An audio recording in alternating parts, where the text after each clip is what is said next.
오늘 본 말씀을 좀 같이 좀 읽도록 하겠습니다. 에베소 4장 14절 말씀입니다. 에베소 4장 14절.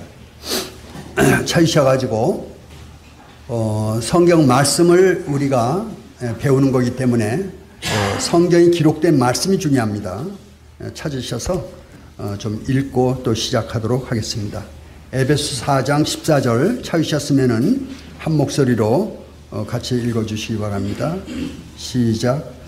이는 우리가 이제부터 어린아이가 되지 아니하여 사람의 속임수와 간사한 유혹에 빠져 온갖 교훈의 풍조에 밀려 유동하지 않게 하려 함이라. 오늘 말씀 제목은 어린아이가 되지 아니하여 라는 제목으로 말씀을 드리고자 합니다. 이 어린아이가 성경에서 보게 되면은 어린아이가 되라 하는 말씀이 있고요. 어린아이가 되지 말라 하는 말씀이 있어요. 성경에 그런 말씀이 허다하게 나옵니다. 어떤 경우에 하라고 그러고 어떤 경우에 하지 말라 그래요. 예. 이 문맥을 보면 압니다. 성경은 문맥을 봐야 돼. 그래서 성경 해석하는데 첫 번째 봐야 될 것이 문법적으로 맞는지, 문맥적으로 맞는지, 그리고 이제 그 배경, 역사적인 배경, 지리적인 배경, 문화적인 배경, 이런 걸 보게 됩니다. 그래서 이제 이 성경 말씀을 우리가 깨닫게 되는 것이죠. 여기에 어린아이가 나오는데, 여기는 어린아이가 되지 아니하여 하는 이야기는 어린아이가 되지 말라 하는 얘기죠. 어린아이가 되지 말라. 근데 주님이 어린아이가 되라고 이렇게 칭찬한 말씀들이 있어요. 양면성이 있는 것인데, 누가복음 18장 16, 17절을 제가 읽어드릴게요. 예수께서 그 어린아이를 불러 가까이 하시고 이르시되 어린아이들이 내게 오는 것을 용납하고 금하지 말라. 하나님의 나라가 이런 자의 것이니라. 내가 진실로 너에게 이르노니 누구든지 하나님의 나라를 어린아이와 같이 받들지 않는 자는 결단코 거기 들어가지 못하리라. 하나님 나라 들어가는 데 있어서는 어린아이가 되라 이렇게 말씀하십니다. 그러니까 하나님 나라 들어갈 때 믿음이 단순해야 믿을 수 있다는 거죠. 복잡하면 믿을 수가 없어요. 자기 머리로 막 계산해가지고 하나님 못 믿어요. 그러니까 성경은 예스는 예스고 노는 노예요. 근데 사람 복잡합니다. 예스하면 예스가 이게 왜 예스지? 예스에서 뭐 이게 좀 뭐 마이너스 플러스 뭐 얼마 더 뭐 이렇게 계산을 합니다. 근데 성경 깨끗하게 네 하면 네고 아니요 하면 아니에요. 그래서 성경에서 네 하고 있으면은 긍정적으로 얘기하면 그대로 받아들이면 돼요. 예. 성도 간에도 마찬가지예요. 주님 안에서도 예스 하면 예스 깨끗하게 받아들이면 돼요. 예. 복잡하게 생각할 필요 없어요. 또 노 하면 노 깨끗하게 받아들여요. 그래서 예스 노가 분명한 것이 성도입니다. 예. 복잡하면 안 됩니다. 이 어린아이는 믿을 때 단순하게 주님께서 죄가 다 사해졌다 이렇게 하면요, 사해졌구나 받아들이면 되는 거예요. 깨끗하게 받아들이면 돼요. 복잡하게 계산할 필요 없어요. 그게 어린아이예요. 그래서 믿을 때 어린아이 같은 믿음을 가지라 이렇게 긍정적으로 얘기하는 것입니다. 어린아이 같은 믿음. 성경에서 하나님께서 우리한테 말씀을 이렇게 깨닫게 해주시잖아요. 그 말씀이 있는 그대로 받아들이게 되면 그것이 들어오게 됩니다. 들어와서 보약이 되는 거죠. 하나님 말씀이 우리 안에 심령 안에 들어오면서 마음이 확 살아나 버려요. 하나님 말씀이. 그런 걸 많이 경험합니다. 그래서 여기는 어린아이가 주님은 첫 번째 이제 제가 소개한 것은 긍정적인 면을 말씀을 드렸고, 오늘 본문 말씀은 어린아이가 되지 아니하여. 이건 뭡니까? 이제 어린아이 이 세상에 태어나가지고 세월이 5년, 10년, 20년 가는데도 어린아이의 몸으로 그대로 있으면 안 되잖아요. 자라야죠. 성장해야 됩니다. 믿음 생활에 이제 구원을 받았어요. 믿을 때는 단순한 믿음으로 구원을 받아요. 그런데 그 자리에 머물면 안 되고 성장해 가라 그 얘기입니다. 그래서 성숙해져라. 어린애가 되지 말라 하는 얘기는 이제 어른스럽게 되어져 가라. 그 나이에 맞게 믿음의 연륜이 있지 않습니까? 믿음의 나이에 맞게끔 되어져 가라. 구원받은 지 10년, 20년이 됐는데도 여전히 어린아이 같은 행동을 하면 안 된다 하는 얘기죠. 그래서 오늘 말씀은 어린아이가 되지 아니하여 이렇게 말씀을 드립니다.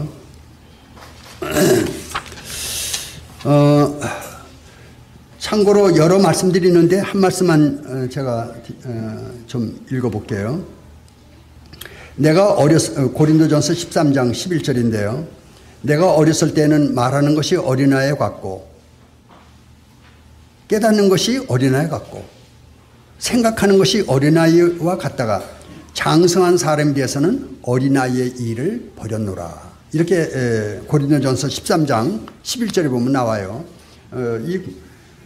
이제 어렸을 때는 어린아이와 같이 생각하고 행동하고 말하고 어린아이와 같이 하죠. 그게 정상이에요. 그렇게 해야 됩니다. 그런데 이제 나이가 들어가면은 어린아이 같이 행동하면 안 된다는 얘기예요. 나이가 들어가면 나이에 맞게끔 행동하는 것입니다. 소년 때는 소년과 같이 또 청년 때는 청년과 같이 그렇게 이제 성장해 가라 하는 그런 내용으로 보면 좋겠습니다. 제가 이 어린아이에 대해서 좀 이 본문을 이렇게 보면서 어린아이의 특징에 대해서 좀 찾아봤어요. 일반적인 특징들이 많이 있어요. 어린아이의 특징이. 물론 이제 세상적인 기준입니다. 이 어린아이, 육체적인 어린아이죠. 근데 영적으로도 적용이 돼요. 영적으로 이게 적용이 돼요. 어린아이가. 그래서 이제 말씀을 제가 지금 드리는 것입니다. 8가지를 제가 좀 찾아봤는데요.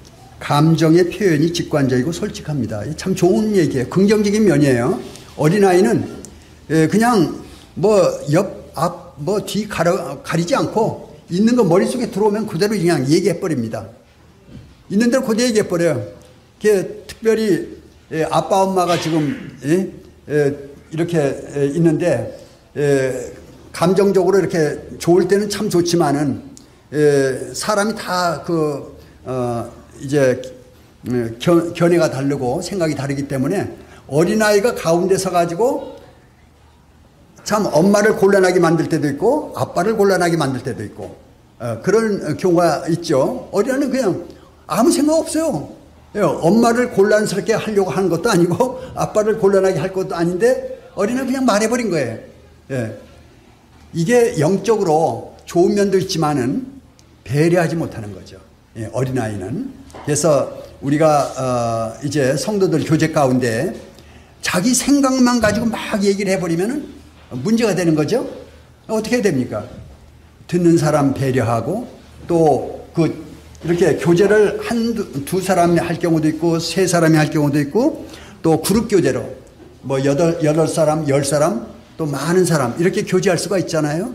그 사람들의 분위기와 그 사람들의 상황을 고려해서 말을 이제 가려서 하는 거죠. 배려하는 거죠. 이게 이제 어른스러워지는 겁니다. 영적으로도 마찬가지예요. 영적으로도 내 생각만 얘기하는 것이 아니고 듣는 사람 상대방 또는 같이 있는 분들의 이제 배려해 가지고 말을 이제 골라서 좀 배려하는 그런 말을 하는 것이 필요한 것이죠. 두 번째로 어린아이의 특징이 호기심이 많고 새로운 것을 배우는 것에 열정적이다. 이게 아주 좋은 면이에요. 어린아이들은 호기심이 많아요.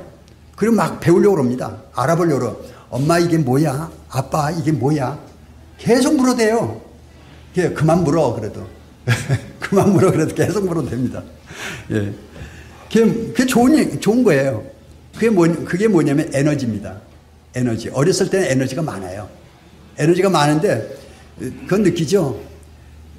보통 이제, 30대, 옛날에는 뭐 20대에 이제 자녀를 낳고 이렇게 양육을 시켰는데, 지금은 이제 30대에 주로 자녀 양육을 하지 않습니까? 저는 이제 손주들도 이제 거의 다 컸지만은, 데리고 손주들 와가지고 데리고 이렇게 놀이터에 가보면은 엄청 힘들어요. 아주 지칠 줄 모르고 놀아요, 애들이. 예, 지칠 줄 모르고 노는데, 이 어른은 거기에 당연하지 못합니다. 그냥 어른은 금방 지치죠. 그게 에너지가 많은 거예요. 영적으로도 마찬가지입니다. 영적으로 에너지가 있는 사람들이 있어요. 에너지. 예. 에너지가 있어요. 이 주님 안에서 에너지가 있는 사람들을 눈여겨봅니다. 하나님도 아마 그러실 것 같아요. 이제 주님 안에서 이제 그 성도들을 섬기려고 하고 또 이제 직분을 가시는 분들은 성도들을 대할 때 에너지가 있는 분들, 영적인 에너지예요. 에너지가 있어야 돼요. 근데 에너지가 없는 분들이 있어요. 병원에 가면은 노인들 어떻습니까? 노인들 전부 다 누워 있잖아요. 에너지가 다 빠져버렸어요. 그래서 기가 없는 거죠. 노인들 보고 있으면 참 힘들어요. 근데 애기들 보면 어떻습니까? 애기들 보고 있으면 눈이 벌써 달라요. 애기들 보면 다 기가 있어가지고 애기들 좋아하는 사람 별로 없어요.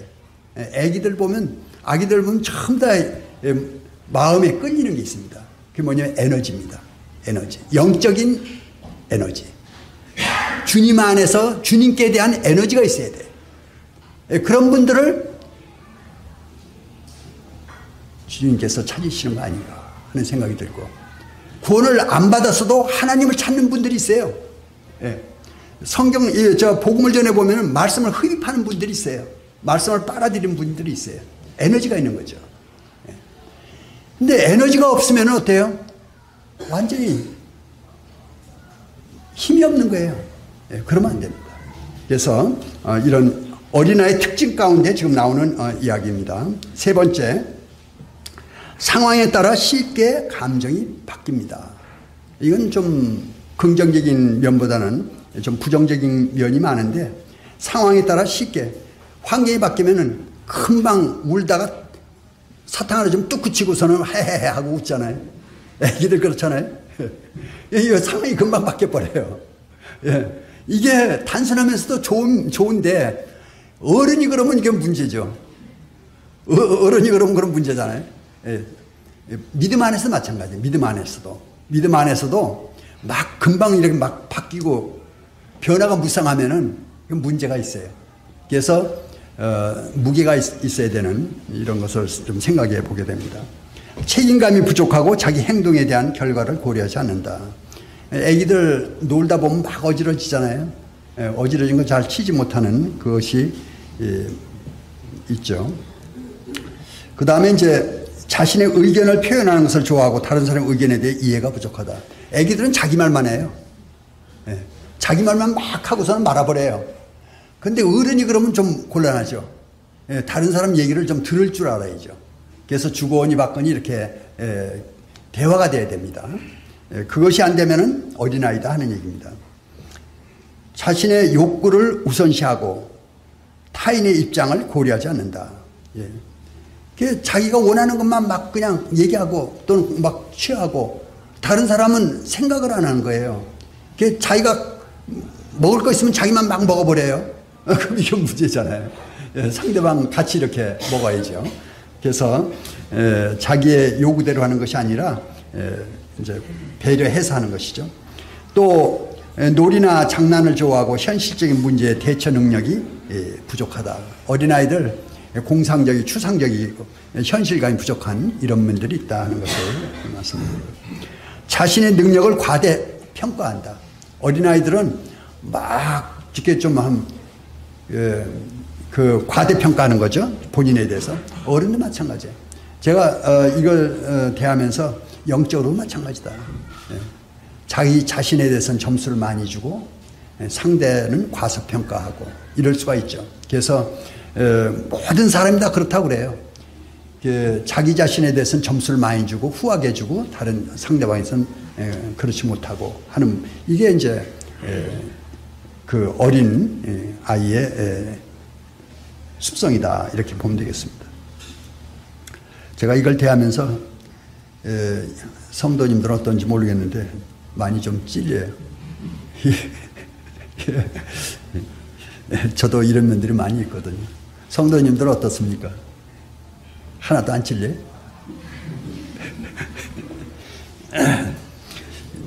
많이 찔려도 문제고 전혀 안 찔려도 문제고 그럴 것 같아요.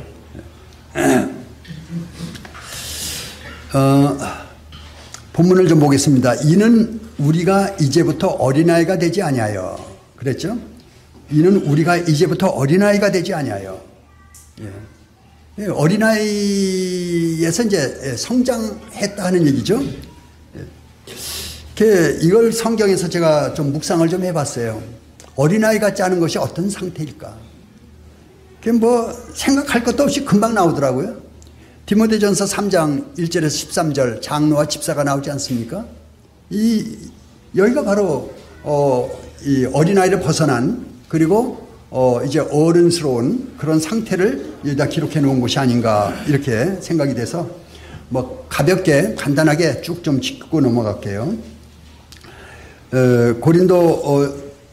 디모데전서 3장 1절로부터 간단하게 좀 보겠습니다. 그냥 들으시면 되겠어요. 1절 미쁘다 이 말이여 곧 사람이 감독의 직분을 얻으려 함은 선한 일을 사모하는 것이라 함이로다. 영적으로 어른스러운 게 뭐냐? 선을 사모한다는, 이건 뭐 어린아이도 마찬가지겠어요. 선을 사모하는 마음. 주님 안에서 선을 사모하는 마음이 있고 없고에 따라서 굉장히 차이가 있죠. 구원을 받게 되면 받고 안 받고 그 차이가 많습니다. 구원 안 받은 사람은 제가 이렇게 복음을 전해보면요. 복음을 정말 열심히 전했어요. 1시간, 2시간 열심히 전해놨어요. 그런데 일주일 후에 다시 이렇게 물어보면 구원받은 사람은 다 들어가 있어요. 그게. 근데 구원 안 받은 사람은 하나도 없어요. 정말 이상할 정도로 없어. 예. 구원 안 받은 사람은 하나님 말씀이 싹 지워져 있어요. 너무 놀라울 정도예요. 예. 실제로 그렇습니다. 근데 구원받은 사람 속에는 하나님 말씀이 들어가서 박혀 있는 걸 보게 돼요. 이제 그 하나님의 말씀이 들어와 있는 그 하나님의 말씀이 역사하는 것이죠. 그게 선을 사모하는 마음이 일으키는 것입니다. 사람은 본래 선을 사모하는 마음이 거의 감춰져 있어요. 하나님이 뭐 이것까지 좀 조금 간단하게만 얘기할게요. 선악설이냐 성선설이냐. 사람은 태어날 때 선하게 태어났냐 악하게 태어났냐. 이게 이제 선악설 성선설 아닙니까? 근데 성경적으로 보면 성선설이에요. 하나님이 하나님 형상으로 만드셨어요. 그래서 선하게 지었어요. 처음부터는. 예. 근데 마귀가 와가지고 덧입혀버렸잖아요. 악으로요. 악으로 덧입힌데 선이 완전히 거의 뭐 그냥 지워질 정도로 악으로 덧입혀가지고 사람이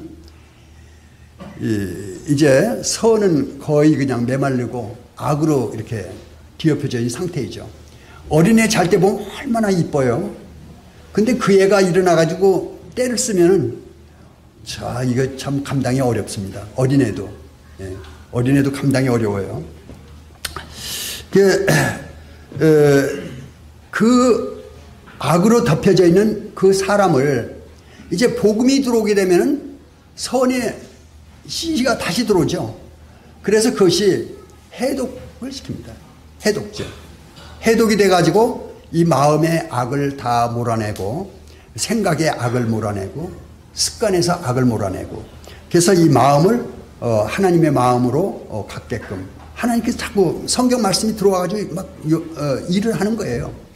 그래서 선한 욕구, 선한 그 의지, 선을 사모하는 마음 이게 일어나는 것이죠. 이것이 성도의 삶의 기초다. 전 그렇게 봅니다. 그게 없으면은 예수 믿는 거는 내 생각으로 믿는 게 아니라는 걸 저는 너무나 이제 많이 느낍니다. 내 힘으로 믿는 거 아니에요. 주님이 찾아오셔가지고 주님이 믿게 하시는 거예요. 내 생각으로 신앙생활 하는 게 아니고 주님 마음, 주님 생각이 들어와서 나로 하여금 믿게 해주시는 거, 이게 신앙이다. 저는 그렇게 정의를 합니다. 내 힘으로 가지고 안 돼요. 믿음 생활이. 주님이 도우셔야 돼. 주님이 일하셔야 되고. 그래서 이 선을 사모하는 것이 신앙생활의 기초다 하는 것을 말씀을 드립니다. 이것이 이제 깔려 있는 거죠. 이제 2절에 넘어가면요. 그러므로 감독은 책망할 것이었으며 하나님의 남편이 되고 절제하며 신중하며 단정하며 나그네를 대접하며 가르치길 잘하며 7가지 특징이 나옵니다. 예. 7가지 특징이 나오는데 이게 어디서 나오냐면 1절에서 나와요. 1절에서. 선을 사모하는 마음. 여기서 이게 이제 퍼지는 것입니다. 빛이 오게 되면 7가지 빨주노초 파남보 맞습니까? 무지개. 빛이 오면 7가지 색깔로 퍼지잖아요. 마찬가지로 하나님의 빛이 오게 되면은 그 빛이 7가지로 퍼지는 거예요. 예. 그게 어떤 사람한테는 어떤 사람 어떤 때에 절제로 나오기도 하고 이것이 이제 우아함, 단정함, 우아함이 또 이런 선한 이제 결과들이 나오는 것이죠. 예. 이게 나오는 것입니다. 그래서 기초는 뭐냐? 하나님 빛이고 하나님 말씀이에요. 예. 그게 우리 안에 들어오게 되면 그것이 이제 스펙트럼으로 이렇게 발산하면서 그것이 여러 가지 형태로 나오는 것이죠. 이게 신앙생활이다. 예. 그렇게 이제 분별을 합니다. 그 3절에 가면은요, 이건 이제 술을 즐겨하지 아니하며 구태하지 아니하며 관용하다는 것은 인색하지 아니하며 다투지 아니하며 돈을 사랑하지 아니하며 5가지 아니하며가 나옵니다. 아니하며 5가지가 나와요. 7가지가 나오고 그다음에 5가지가 나옵니다. 그 절제가 이제 이 주님이 함께 하시게 되면요, 마음에서 나쁜 거, 선하지 않은 거, 죄의 악, 어두운 거, 이런 것을 멀리하는 그런 마음이 생겨요. 그래서 나쁜 것들이 들어오지를 못하게 만들어버려요. 나쁜 것들이. 하나님의 말씀이 나를 인도하고 하나님의 말씀이 나를 지켜주시는 것입니다. 그래서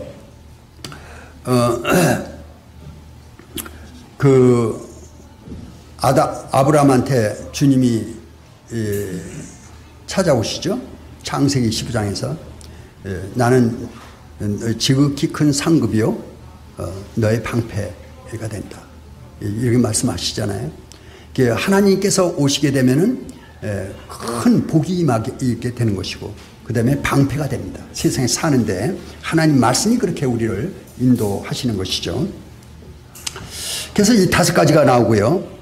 그 다음에 이제 4절로 넘어가게 되면요, 자기 집을 잘 다스려 자녀들로 하여금 공손함으로 복종하게는 잘해야 하며, 그래서 이 가정, 하나님의 가정, 6절도 마찬가지입니다. 하나님의 가정으로 만드는 것입니다. 하나님의 가정.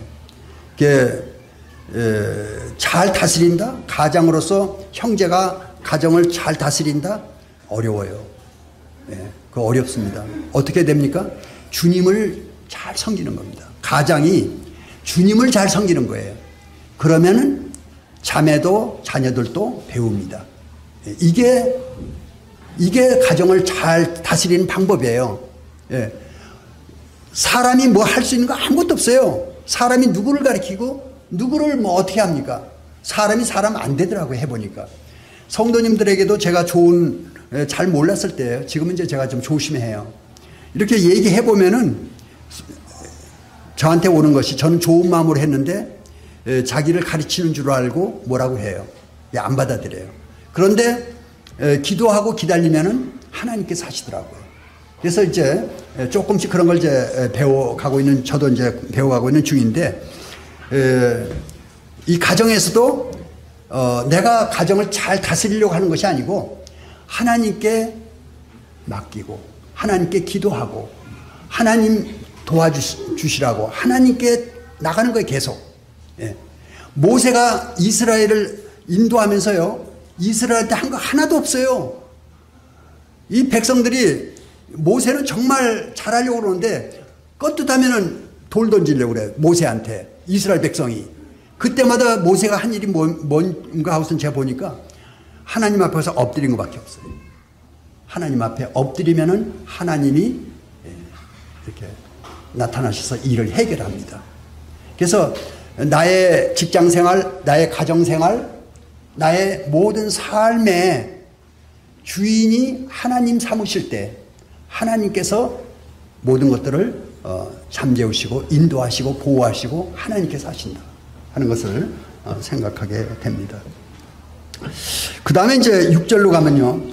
새로 입교한 자도 말지니 교만해져서 마귀를 정죄하는 그 정죄에 빠질까 하며 새로 입교한 자, 각 구원받은 자, 구원받은 지 얼마 안 된 자들 좀 기다리라는 거죠. 그 다음에 이제 8절서부터는 이제 그 집사가 나오는데 집사도 장로, 우린 지금 장로하고 집사하고 계급화시키는 경향이 있는데 그렇지 않습니다. 은사예요. 그래서 장로의 은사가 있고 집사의 은사가 있는 것입니다. 그 대등한 거예요. 집사하고 장로하고. 거기에 대해서 우리는 조금 유의할 필요가 있다는 생각을 갖게 되는데요. 8절 보면요. 이와 같이 집사들도 정중하여 일구이연하지 아니하고 술에 임박이지 아니하고 도우는 일을 탐내하지 아니하고. 그리고 이제 플러스 1인데요. 양심의 믿음의 비밀 4 플러스 1입니다. 5가지 이것도. 이 5라는 숫자가 참 중요한 숫자입니다. 5라는 숫자는 성경에서 보게 되면 책임을 나타내요. 의무, 책임. 5라는 숫자가. 근데 4 플러스 1입니다. 정중해야 되고요. 일구이연하지 않고요. 술에 임박이지 아니하고 더러운 일을 탐하지 아니하고 자기 이익을 탐하지 않는다 그 얘기죠. 그리고 양심의 믿음의 비밀, 이 5번째 참 중요합니다. 양심의 믿음의 비밀을 갖는 것, 이게 참 중요하죠. 믿음의 비밀을 갖습니다.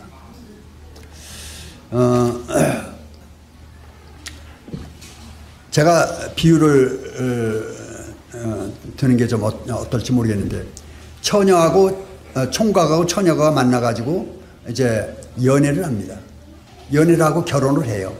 결혼하고 이제 자녀를 낳고 이제 한평생을 살게 됩니다. 그 둘 사이에는 공통점이 많이 있어요. 다른 사람들이 얘기할 수 없는 비밀들이 있어요. 믿음의 비밀. 하나님과 내가 구원을 받고 하나님 안에 들어왔어요. 하나님 안에 들어왔는데 하나님께서 나한테 베풀어 주신 일들이 많아요. 비밀, 믿음의 비밀이에요. 다른 사람들을 잘 몰라요. 하나님께서 나에게 어떻게 베풀어 주셨는지. 성도님들 하나님께 기도하고 하나님께 기도했을 때 하나님께서 그 들어주신 기도 제목들이 많죠. 많습니다. 하나님께서 은밀하게 내 마음 가운데 일하신 일들을 나만이 아는 것들이 있어요. 이게 믿음의 비밀이에요. 신앙생활 가운데 믿음의 비밀이 없으면은 맛을 모르는 사람이에요. 하나님 말씀 깨달을 때 그 기쁨이 있고요. 하나님 말씀을 순종할 때 하나님 말씀을 경험하는 기쁨이 있고요. 또 기도할 때 기도하는 가운데 하나님께서 이제 타치하는 이런 비밀들이 있어요. 또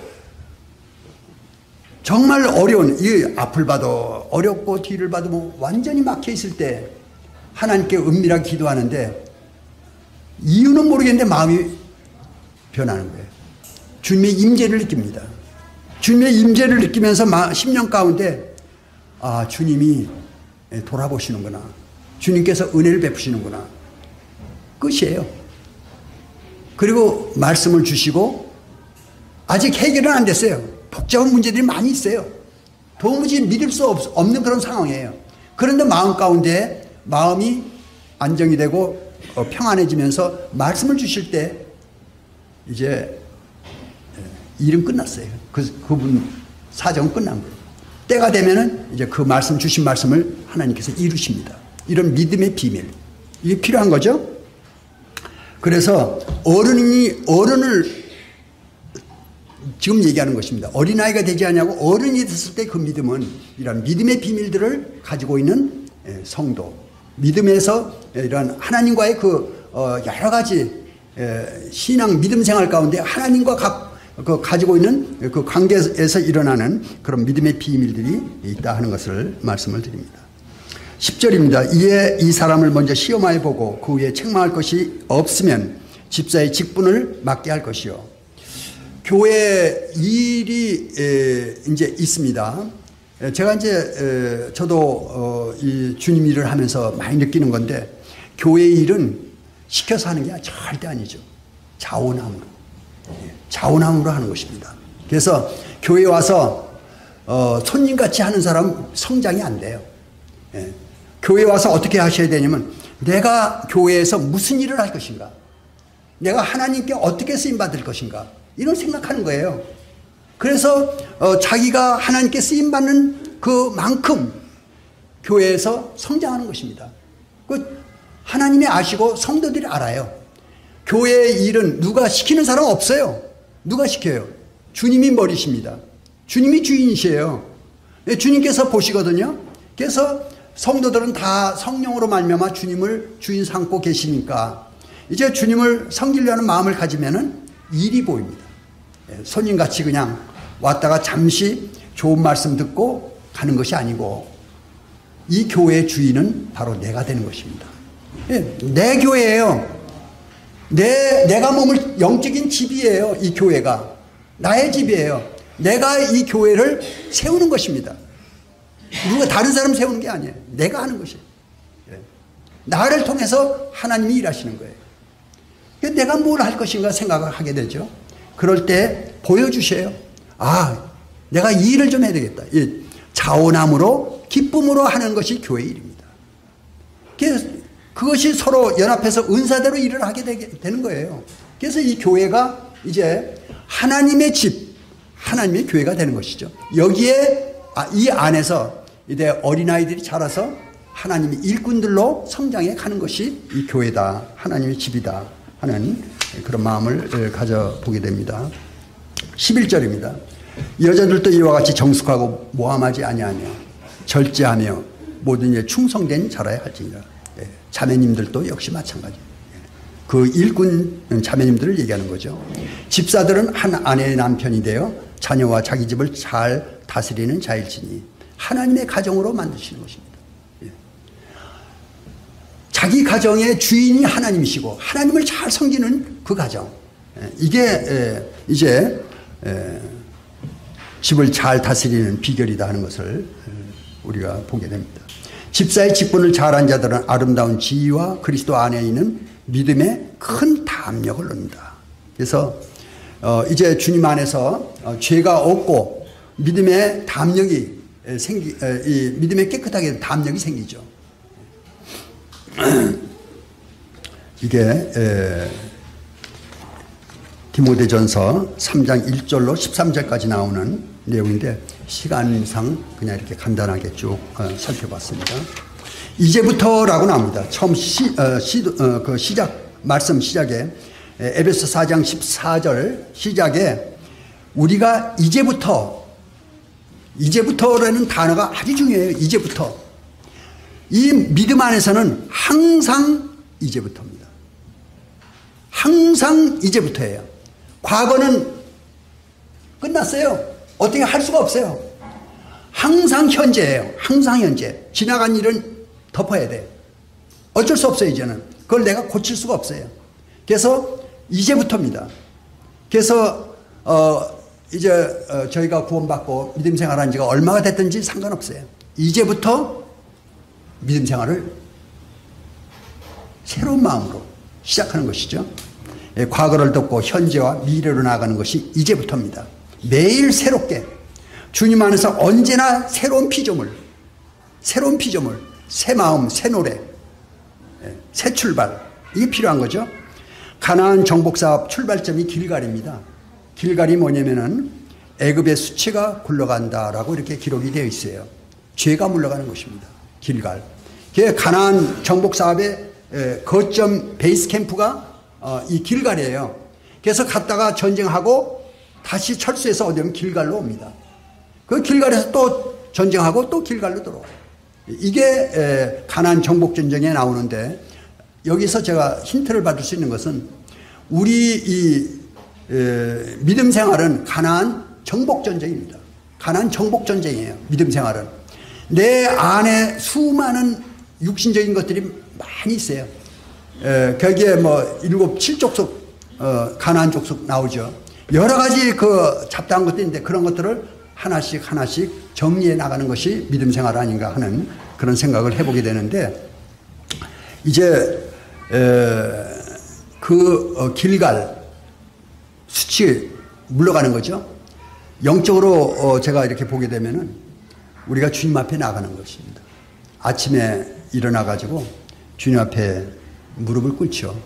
큐티하는 시간이 절대적으로 필요합니다.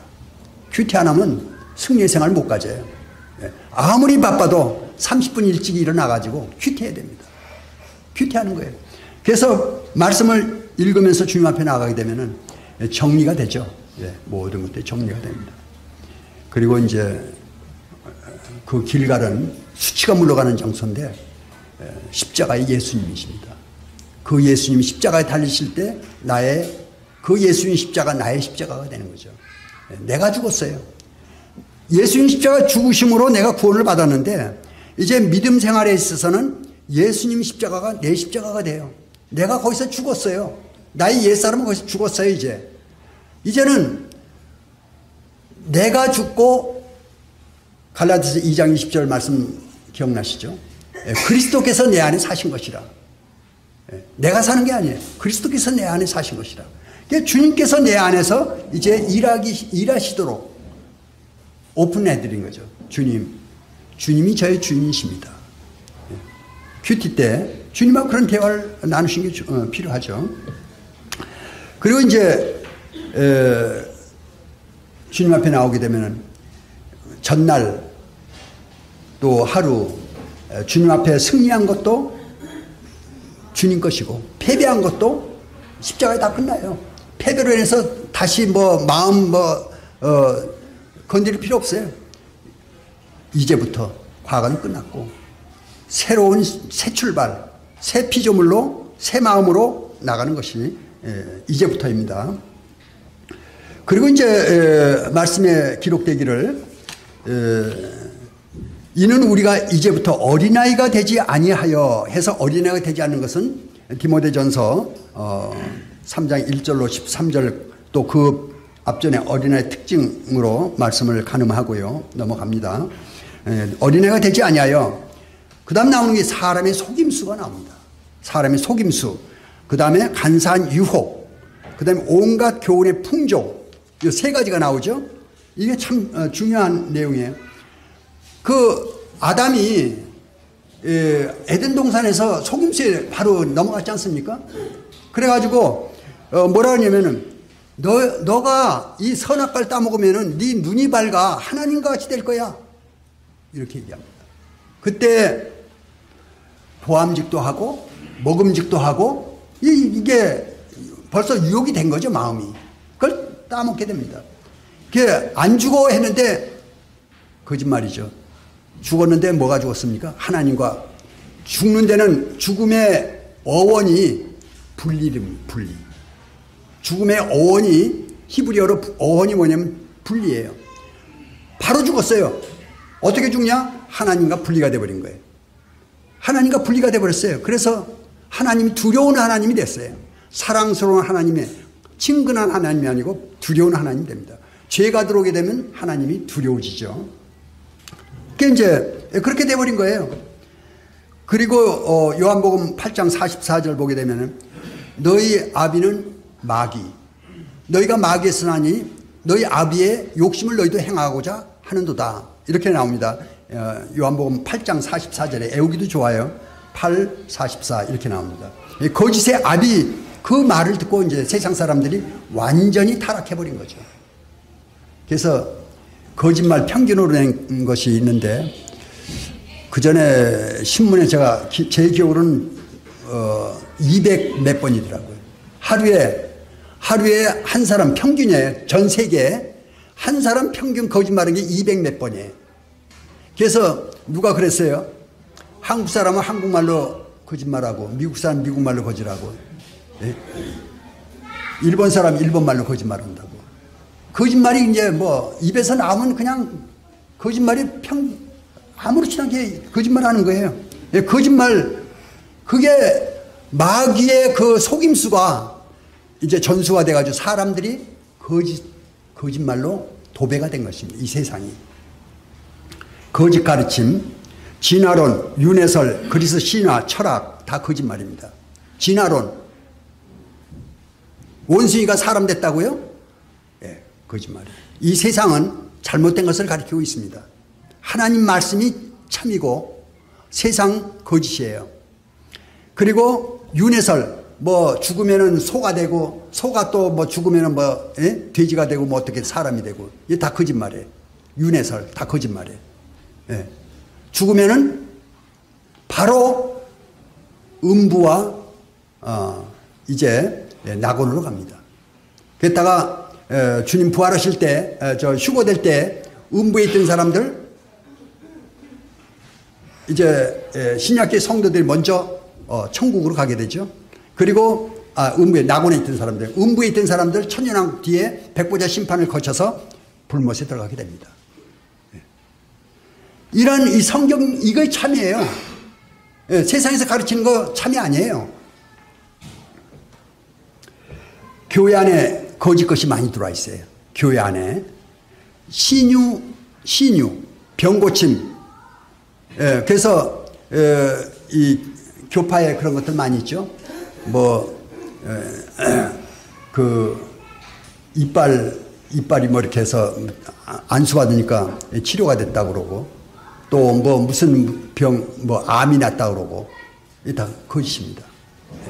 신유. 그 다음에 이제 성령 침례. 구원받은 사람도 성령을 받아야 된다. 성령 받아야 된다. 이게 잘못 가르치는 겁니다. 구원받을 때 성령을 받는 거예요. 그리고 이제 그 사람들이 얘기하는 성령 침례라는 것은 성령 충만입니다. 성령은 구원받을 때 성령이 들어오고, 이제 주님 앞에 가까워질 때 마음이, 심령이 뜨거워지면서 성령 충만이 일어나는 것을 침례라고 그러는, 그 사람들 성령 침례라는데 잘못하면 쏙습니다. 침례 아니에요. 그 다음에 완전 성화. 구원받으면은 완전 성화가 된다. 이거 거짓이에요. 그렇지 않습니다. 구원받았을 때 우리 육이 변화가 되는 게 아니에요. 육은 여전히 죄로 물들어 있습니다. 그리고 이 안에 성령님께서 들어온 거 그거 하나예요. 주님께서 성령님으로 우리 안에 들어오셔서 이제 주님이 우리 안에 마음을 바꾸시고 생각을 바꾸시고 우리의 삶을 바꿔가는 것입니다. 완전 어떤 순간에 완전 성화가 이루어진다? 이거 아닙니다. 점진적으로 성화가 이루어져 가는 것이죠. 이런 거짓 교리들 속으면 안 되죠. 이게 사람이 속임수입니다. 그 다음에 이제 역사적인 거짓과 참, 각종 종교들, 뭐 마호메교니, 뭐 이슬람교니, 또 무슨 힌두교니, 불교니, 이게 뭐예요? 원래 구약 성경은 유지해온 것이 유대교입니다. 유일신이 유대교예요. 구약에서는. 그래서 나중에 이제 유대교도 이제 또 타락해버려가지고 예수님 부인해버리게 되죠. 그런 이제 예수님이 오시면서 기독교가 시작됩니다. 기독교에서 이제 오순절날 기독교 시작되는데, 그 기독교 초대교회에서도 이단들이 생겨요. 영지주의가 나오게 됩니다. 그리고 이제 뭐 교파들 생긴 천주교, 지금 크게 제가 말씀을 드렸죠. 이 교회의 세 줄기, 예수님 초대교회로부터 쭉 지금까지 내려오고 있는 교회, 초대교회 후손들. 그리고 이제 AD 303년에 그 콘스탄틴 대제의 그 국교화 선언하면서 천주교가 이제 쭉 1000년 동안 암흑의 시대를 지내다가 초대교회로부터 내려온 무리들이 계속 복음을 전해가지고 저번에 말씀드렸죠. 후스라든지 뭐 틴데일이라든지 뭐 이런 사람들이 일어나가지고 이제 그 복음을 깨닫게 하고, 그들이 이쪽으로 오는 것이 아니고 가운데 오죠. 초대교회, 천주교회 가운데서 개신교가 돼버리죠. 그래서 침례교, 장로교, 뭐 성결교, 뭐 여러 교파를 띠고 있는데 이게 뭐예요? 하나님의 집이 하나만 있으면 참 좋을 텐데 마귀가 그렇게 내버려 두질 않아요. 유사 교회를 많이 만들어 가지고 못 찾게, 찾지 못하게 이렇게 만들어 버려요. 그래서 이제 이 하나님의 참 교회를 찾을 수가 없도록 만들어 놓은 거예요. 그래도 하나님의 교회는 있어요. 하나님을 진심으로 찾고자 하는 사람은 하나님께서 어떻게 해서든지 인도해서 그쪽으로 보냅니다. 제가 구원을 조이성교에서 받았어요. 그리고 교회를, 거기는 서클이에요. 그 선교사들 와가지고 말씀 전에 그 극동방송에서 제가 말씀 통해서 구원을 받았어요. 어떻게든 하여튼 하나님 은혜로. 근데 교회는 각자 교회에 나가라는 거예요. 이 교회 나가보니까 아니에요. 이 교회 나가보니까 아니에요. 제가 너무나 마음이 어려워가지고 하나님께 기도했어요. 하나님, 성경대로 하는 교회가 있을 거 아닙니까? 교회를, 제대로 하는 교회를 찾게 해주십시오. 주님께서 모임을 발견하고 이 안에 들어오게 인도하셨어요. 하나님 기도를 들으셔요. 하나님 기도 들으셔요. 이게 가짜들이 많은 거예요. 기독교가 지금 얼마나 부패했는지 몰라요. 이 모임도 또 부패합니다. 마귀가 그냥 내버려 두질 않아요. 이 모임 안에 들어와 가지고 가장 큰 게 뭡니까? 바알신, 가나안 땅에 그 또 하나 여신 이름이 뭐죠? 아세라. 예. 아세라. 예. 이 바알신은 뭡니까? 돈. 그 다음에 아세라, 음란한, 예. 음행. 이것으로 인해서 교회 안에 얼마나 부패가 많이 생기는지 몰라요. 예. 기독교의 부패입니다. 그 다음에 이제 간사한 유혹이라고 나옵니다. 간사한 유혹이 나오는데 계시록 18장 14절에 보면 바벨론아 내 영혼이 탐하던 과일. 내 영혼이 탐하던 과일. 이게 뭡니까? 에덴 동산에 있던 선악과 아닙니까? 내 영혼이 탐하던 과일. 정치, 경제, 사회 이 세상에 우리 영혼을 뺏어가는 과일들이 많아요.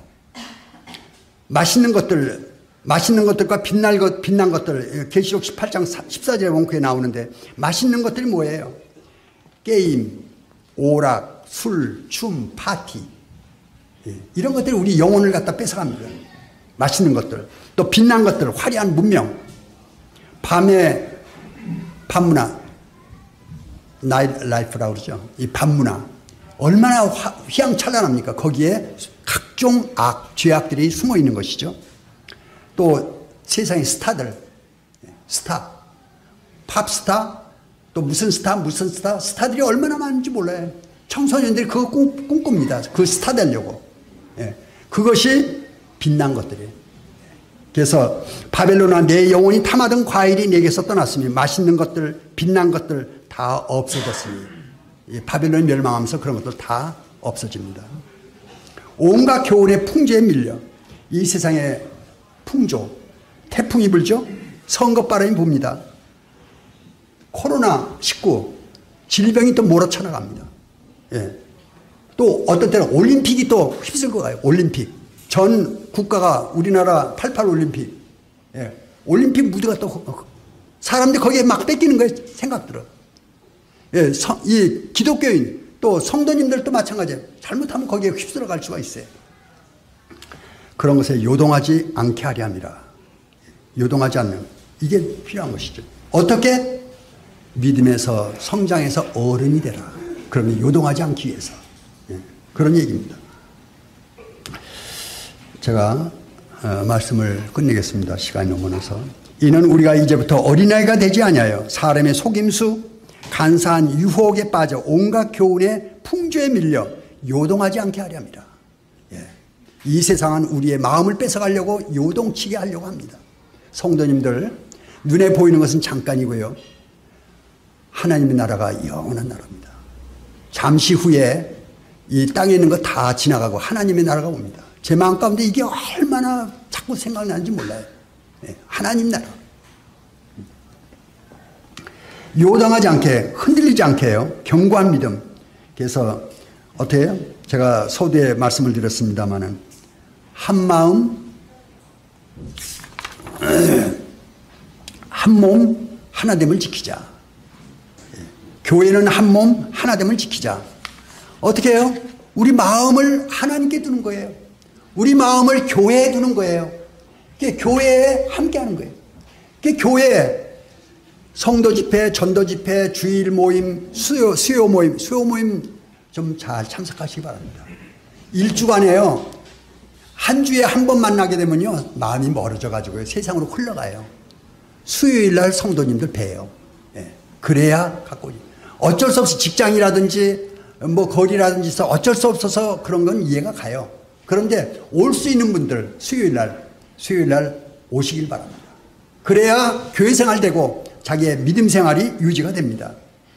흔들려요. 주님과 멀어지게 되면은. 그래서 이제 마음을 교회에다 두시고 하나님께 두시고 성도들에게 두시고 그래서 함께 한 믿음으로 또 그 몸이 가야죠. 마음만 가면 안 돼. 몸이 가면 이제 마음이 가면 몸이 가죠.